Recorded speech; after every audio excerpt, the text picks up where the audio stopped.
White sauce pasta. এর উপকরণগুলো হলো পাস্তা, গাজর কুচানো, ক্যাপসিকাম, ময়দা, নুন, গোলমরিচ, বাটার, আমুল চিজ, সাদা তেল, দুধ, চিলি ফ্লেক্স।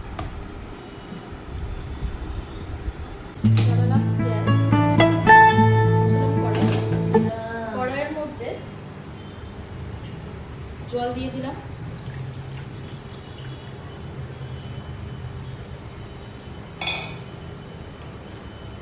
এর মধ্যে পাস্তা দিয়ে দেবো।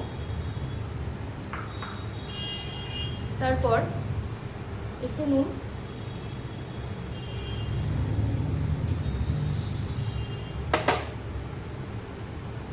আর অল্প একটু তেল সাদা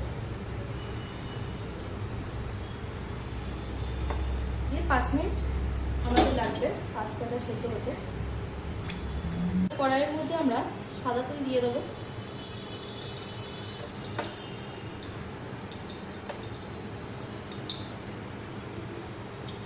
এরপর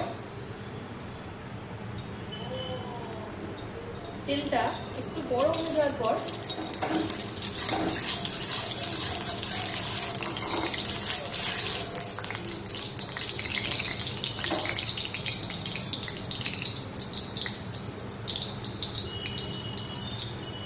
গাজর কুচি দিয়ে দেবো আর ক্যাপসিকাম কুচি দিয়ে ভালো করে আমরা নাড়াচাড়া করবো। ভাজা ভালো করে করে নেব। এর মধ্যে অল্প একটুখানি নুন দিয়ে দেবো।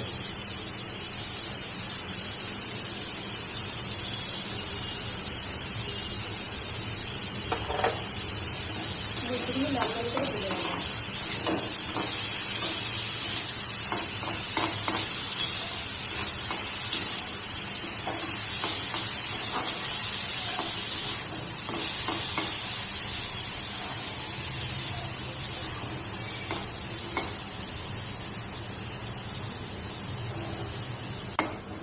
আমাদের গাজর আর ক্যাপসিকামটা লাল লাল ভাজা হয়ে গেছে। এরপরে আমরা একটা পাত্রে তুলে রাখবো।